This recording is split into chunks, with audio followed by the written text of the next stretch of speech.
सच्चिदानन्दरूपाय विश्वोत्पत्त्यादिहेतवे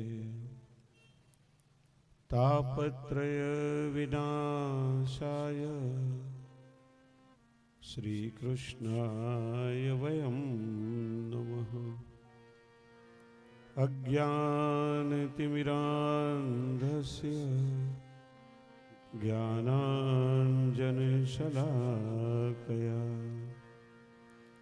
चक्षुरुन्मिलितं येन तस्मै श्रीगुरवे नमः। बोलिए श्री द्वारिकाधीश की जय, श्री वल्लभाधीश की जय, श्री भागवत भगवान की जय। व्यासपीठ पर विराजमान परम आदरणीय श्री प्रहलाद भाई शास्त्री जी, જેમના મુખથી કથામૃતનું રસવર્ષણ થઈ રહ્યું છે,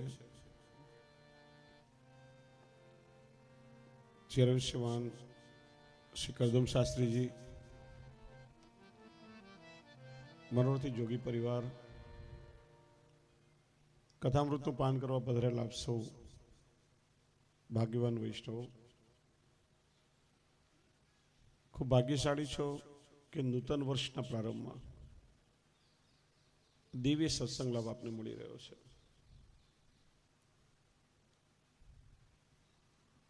શ્રીમદ ભાગવતજી ગોવર્ધનોદ્ધરણ શ્રીનાથજી બાવાનું સાક્ષાત વાંગમય સ્વરૂપ છે. કલિયુગના જીવોનો ઉદ્ધાર કરવા ભગવાન સ્વયં ભાગવતનું સ્વરૂપ લઈને પધાર્યા છે. કલિયુગમાં પ્રભુનું નામ એ ભવસાગરને તરવા માટેનું સૌથી શ્રેષ્ઠ સાધન છે અને ભાગવત એ પ્રભુનું નામાત્મક સ્વરૂપ છે. સુંદર કથાના પ્રસંગો આપે શ્રવણ કર્યા છે. આ ભાગવતજીની કથા કેવલ શ્રવણ કરવા માટે નથી. શ્રીમદ ભાગવત એ આપણો આચરણ ગ્રંથ છે. જે કંઈ શ્રવણ કર્યું છે નિત એનું ચિંતન કરીએ, યત્કિંચિત જો આપણા જીવનમાં ઉતરી ગયું તો જીવનની દશા અને દિશા બધું સુધરી જાય, આપણા જીવનની દિશા પ્રભુ તરફ વળી જાય.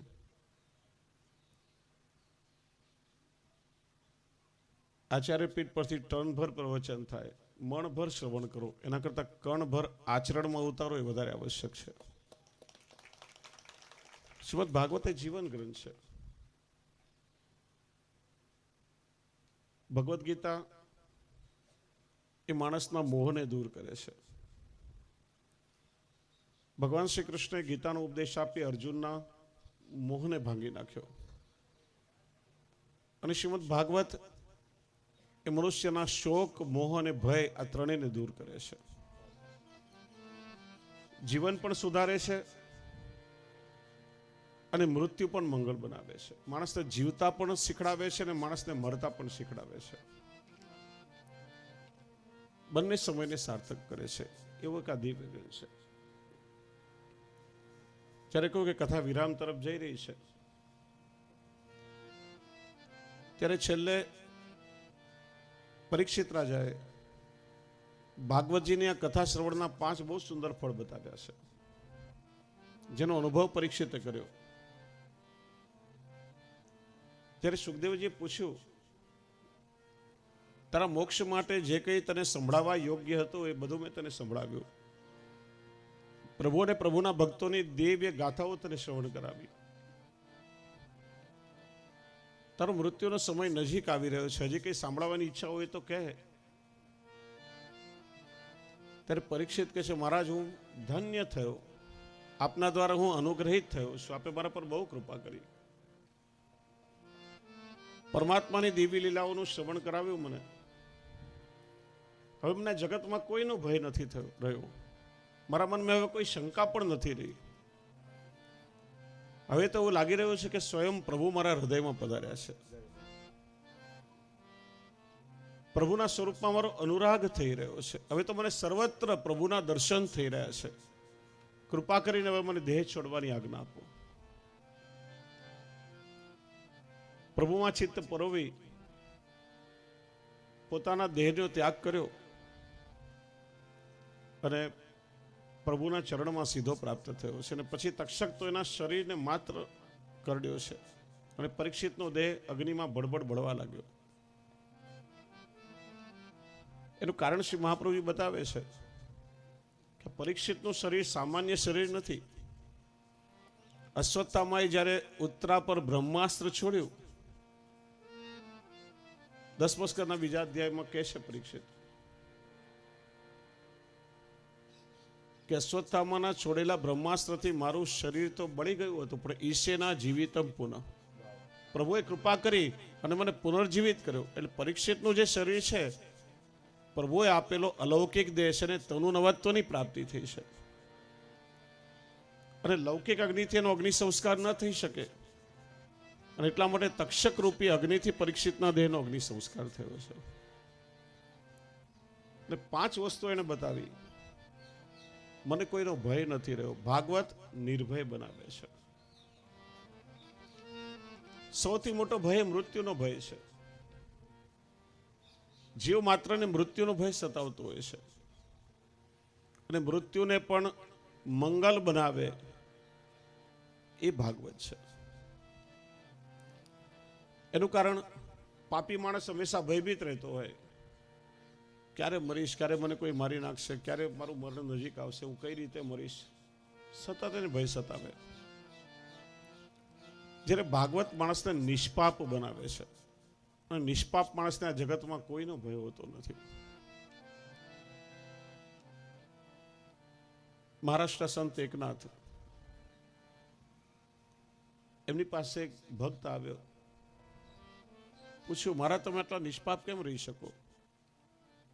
અમે ગમે એટલો પ્રયત્ન કરીએ, જાણે અજાણે ભૂલે ચોકે કઈ ને કઈ પાપ અમારાથી થઈ જતું હોય છે, તમે કેવી રીતે રહી શકો? એ ચર્ચા આપણે પછી કરશું. આજે મારે તને એક બહુ મહત્વની વાત કહેવી છે કે આજથી 7 દિવસ પછી તારું મૃત્યુ થશે. મૃત્યુની ભવિષ્યવાણી એ પણ એક અધિકારી સંતના મોઢે સાંભળી પેલો ગભરાઈ ગયો. સંતને વંદન કર્યા, ઘરે આવ્યો. આવતા વેત પોતાનો તામસી ક્રોધી સ્વભાવ બદલી નાખ્યો, બધા સાથે પ્રેમથી વ્યવહાર કરવા લાગ્યો, લેણદારોનું દેવું ચૂકાવી દીધું, પ્રભુના ભજનમાં લાગી ગયો. 7 દિવસમાં મરવાનું છે, મરણ સુધારી લઉં. 8મો દિવસ આવ્યો, પેલો નાઈ ધોઈ પવિત્ર થઈ પાછો સંત પાસે આવ્યો, કે મહારાજ તમે કહ્યું તો કે 7 દિવસમાં મરી જઈશ, આજે 8મો દિવસ છે, હું જીવતો છું. તો કે તું જીવે છે ભગવાનની કૃપા સમજ, પણ મને કે 7 દિવસમાં તે પાપ કેટલા કર્યા?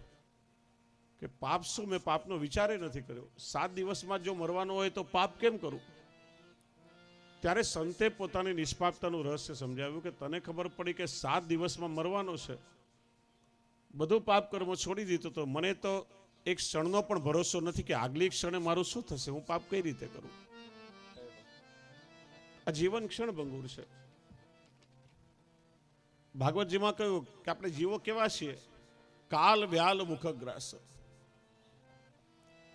કાળરૂપી સર્પના મુખ પાસે કોળીઓ બનીને બેસેલા એવા જીવ છીએ આપણે. પરીક્ષિત તો ભાગ્યશાળી હતા કે એને ખબર પડી ગઈ હતી કે 7 દિવસ પછી એનું મૃત્યુ છે. 7 મિનિટ પછી આપણું શું થશે ખબર નથી. એટલા માટે ભાગવત જીવતા પણ શીખડાવે છે અને મૃત્યુને પણ મંગલ બનાવે છે. મૃત્યુનો ભય પછીને રહેતો નથી, માણસ નિષ્પાપ બની જાય. બીજું પણ મનમાં રહેલા લૌકિક અલૌકિક બધા સંશય ચાલ્યા જાય. કે છે ને સંશયાત્મા વિનશ્યતિ. આ શંકા એ બહુ ખરાબ વસ્તુ છે. જેમ દૂધની તપેલીમાં ખાટી છાશનું એક ટીપું પડે તો બધું દૂધ બગાડી નાખે, માણસના જીવનમાં શંકા આવે એટલે એનો સંસાર બગડી જાય. ઘણીવાર ભગવાનની લીલાનું જ્ઞાન ન હોવાથી ભગવાનની લીલાઓમાં પણ જીવને સંશય થાય. 7 વર્ષનો બાળક આટલો મોટો ગોવર્ધન ઉપાડી શકે? પથ્થરમાંથી અહિલ્યા ને અહિલ્યામાંથી પથ્થર થાય, આ બધું કેવી રીતના થાય? આપણે ભૂલી જઈએ કે કોઈ લૌકિક જીવની વાર્તા નથી. આ કરતુમ અકર્તુમ અન્યથા કરતુમ સર્વસમર્થ પ્રભુની લીલાઓ છે. એમના માટે કંઈ અશક્ય નથી. પ્રભુની લીલાનું જ્ઞાન થાય. પછી જીવને મનમાં કોઈ શંકા રહેતી નથી. આ બધી પ્રભુની લીલા સૃષ્ટિ છે. અને જે થઈ રહ્યું છે તથૈવ તસ્ય લીલેતી, જગતમાં જે કંઈ થઈ રહ્યું છે બધી પ્રભુની રચેલી લીલા છે. અને એટલા માટે જીવ અને જગત તરફ જોવાની આખી દ્રષ્ટિ આપણી બદલાઈ જાય છે, આખી દ્રષ્ટિ લૌકિક બને છે. પ્રત્યેક ક્રિયામાં ભગવત લીલાનો અનુભવ થાય અને પ્રત્યેક જીવ માત્રમાં એને પ્રભુના દર્શન થાય. સર્વત્ર ભગવત દર્શન એ કથા શ્રવણનું ફળ છે. ચોથું ફળ છે પ્રભુના સ્વરૂપમાં અનુરાગ. જીવ ભગવાનને ક્યારે પ્રેમ કરી શકે? કે જીવ માત્રમાં પ્રભુના દર્શન થાય, એકબીજાને આપણે પ્રેમ કરતા થઈએ, એકબીજાને જેવા છીએ એવા સ્વીકારતા થઈએ. અને એ લૌકિક પ્રેમનું જ્યારે ઉર્ધ્વીકરણ થાય ત્યારે પછી લૌકિક આસક્તિ છૂટે અને પ્રભુમાં જીવનો અનુરાગ થાય છે. પણ જ્યાં સુધી એકબીજાને આપણે પ્રેમ કરતા નથી, જ્યાં સુધી આપણામાં પ્રેમનો સંચાર નથી, જીવ પ્રભુને ક્યાંથી પ્રેમ કરી શકે? કથા છે એ પ્રભુમાં પ્રેમ કરાવનારી છે. અને પ્રેમ એ જ પરમાત્માનું અવર સ્વરૂપ છે. અંગ્રેજીમાં કહેવાય love is God and God is love. પ્રેમ એ પ્રભુનું જ અવર સ્વરૂપ છે. ને આપણા આરાધ્ય ભગવાન શ્રી કૃષ્ણ એ તો પ્રેમ અને માધુર્યનો પ્રગટ અવતાર છે. જીવ માત્રને પ્રેમ કઈ રીતે કરવો, એ પ્રેમની વર્ષા કઈ રીતે કરવી, એ ભગવાન શ્રી કૃષ્ણે આપણને શીખવાડ્યું છે. તો સત્સંગના જે 5 ઉત્તમ ફળ છે, કથા શ્રવણના 5 ઉત્તમ ફળો છે, એનું દર્શન કરાવ્યું. એટલે યાદ રાખો, આ 7 દિવસ તમે લોકોએ માત્ર સમય બગાડ્યો નથી, પણ આ તમે સમયને સાર્થક કર્યો છે. અને પણ નવા વર્ષના પ્રારંભમાં ઘણા લોકો કહેતા હોય આજનો સમય પ્રધાન જગત, આજનું અર્થ પ્રધાન જગત, લોકો પાસે સમય નથી હોતો. આ કથાઓની પાછળ લાખો રૂપિયાનો ખર્ચો લોકો કરે, મોટા આયોજનો થાય, 7 દિવસ સમય બગાડીને બધા અહીંયા બેસે. આ બધાની શું જરૂર છે આજે? એના કરતાં કોઈ એક અનાથ આશ્રમ બનતો હોય કે વૃદ્ધાશ્રમ બનતો હોય, એમાં તમારું ડોનેશન આપો, કે હોસ્પિટલ થતી હોય એમાં તમારું યોગદાન આપો, ક્યાંય ગુનાઓ થતા હોય, ક્રાઇમ બ્રાન્ચની એકાદ શાખા ખુલતી હોય એમાં ડોનેશન આપો. આ કથામાં સમય બગાડવાનો ને રૂપિયા ખર્ચો કરવાની શું જરૂર છે? વાસ્તવમાં સમયનો બગાડ નથી. આ કથાને સત્સંગ છે એ સદવિચારોનું વાવેતર છે. ને આજનું જે જનરેશન છે, આજની જે યુવા પેઢી છે, એને સૌથી વધારેમાં વધારે આ સદવિચારોની આવશ્યકતા છે. આજે વેસ્ટર્ન કલ્ચરના પ્રભાવમાં આપણું મૂળ, આપણી પરંપરા, આપણી સંસ્કૃતિ, આપણો ધર્મ, આ બધાથી આપણી નવી પેઢી આજે વિમુખ થઈ રહી છે. પશ્ચિમનું આપણે લોકો આંધળું અનુકરણ કરી રહ્યા છે, જ્યારે વિદેશના લોકો આપણા ધર્મગ્રંથોનો અભ્યાસ કરી આપણી પરંપરાઓને સ્વીકારી રહ્યા છે. હમણાં શાસ્ત્રીજી મેં 2 દિવસ પહેલા જોયું, ત્યાં યુરોપમાં બુડાપેસ્ટમાં 650 એકરમાં આખું વ્રજધામ બન્યું છે. અને ત્યાંની ધોળી પ્રજા બધા ત્યાંના યુરોપિયન છે, કોઈ વેહિકલમાં એન્ટ્રી નથી. 650 એકરમાં આખું વ્રજધામ ગામ વસાવ્યું છે. બધા બહેનો કમ્પલસરી ત્યાં સાડી જ પહેરતા હોય છે, સ્વેચ્છાએ, કોઈ એમને દબાણ કેવું નથી. પુરુષો ધોતી અને બંડી, ગળામાં તુલસીની માળા, કપાળમાં તિલક. ગાયોની ખેતી ત્યાં થઈ રહી છે. ટ્રેક્ટર કે કોઈ મોટર વેહિકલ એન્ટ્રી નહીં, ગાયોના માધ્યમથી ખેતી. ગૌશાળા મોટી છે, તે ગાયનું દૂધ પીને ત્યાંના લોકો ગાયનું ઘી, દૂધ, માખણ એનું સેવન કરે. ત્યાંના બૈરાઓ હાથે રેટીઓ કાતી કપડું બનાવી અને એ હાથ વણાટનું કપડું એનો જ ઉપયોગ આજે કરી રહ્યા છે. ભવ્ય રાધાકૃષ્ણનું મંદિર ત્યાં છે. વચ્ચે આખી યમુના નદી વહી રહી છે અને યમુનાજીના ઘાટ પણ ત્યાં જાઓ એટલે તમને એવું લાગે તમે જાણે દ્વાપર યુગમાં આવી ગયા છો. સાક્ષાત વ્રજભૂમિનો અનુભવ ત્યાં આપણને યુરોપમાં થાય. આખું વિશ્વ આજે આપણી સંસ્કૃતિ તરફ વળી રહ્યું છે. દુનિયાના તમામ લોકોને વાતનું હવે જ્ઞાન થયું કે આ સનાતન વૈદિક ધર્મ જે વિશ્વનો સૌથી પ્રાચીન ધર્મ છે, એના મૂળ સંસ્કૃતિ છે. અને દુઃખની વાત એ છે કે આપણી હિન્દુ પ્રજા આજે ધર્મ અને ધર્મગ્રંથોથી દૂર થઈ રહી છે અને કેવલ વેસ્ટર્ન કલ્ચરનું આંધળું અનુકરણ આપણે લોકો કરી રહ્યા છે, સમજ્યા વિચાર્યા વગર બેફામ રીતે, અને છેવટેનું પરિણામ કંઈ નથી. તો એટલા માટે આ કથા આપણને જીવતા શીખડાવે છે. સદવિચારોનું વાવેતર એનાથી થાય છે અને સારા વિચારો જો આપણી અંદર આવશે ને ઘરમાં જ જો બાળકો મા બાપની સેવા કરતા થશે ને તો પછી વૃદ્ધાશ્રમની આવશ્યકતા જ નહીં પડે. સારા વિચારો આવશે ને સમાજમાં ગુનાઓ થતા અટકશે તો પોલીસ સ્ટેશનની શાખાની જરૂર નહીં પડે. હોસ્પિટલમાં તનના માંદા હોય એની સારવાર થાય, જ્યારે કથામાં મનના માંદા મરીજ હોય એની સારવાર થાય. અનેક મનથી માંદા મરીજ અહીંથી સારા થઈને જાય છે. કેટલાય લોકોના વિચાર બદલાયા છે, કેટલાય લોકોના જીવન કથાએ બદલાવ્યા છે. વાસ્તવમાં સૌથી વધારે આજના સમાજની આવશ્યકતા કથાની સત્સંગની છે. તો વધારે સમય ન લેતા ખૂબ ખૂબ મારી પ્રસન્નતા વ્યક્ત કરું છું. જોગી પરિવારે જે આ દિવ્ય સત્સંગનું આયોજન અહીંયા રાખ્યું છે એના માધ્યમથી ઠાકોરજીને પ્રાર્થના કરું કે કથા આપ સૌના જીવનમાં ઉતરે, આપનું જીવન પ્રભુના તરફ વળે, આપના અલૌકિક મનોરથ ઠાકોરજી પૂર્ણ કરે, બાળકોને સંસ્કાર મળે, આપ સૌ ધર્મપરાયણ બનો, સત્સંગ પરાયણ બનો, ખુમારી અને ગૌરવથી પોતાના હિન્દુત્વ અને પોતાની વૈષ્ણવતાને જીવતા થાઓ.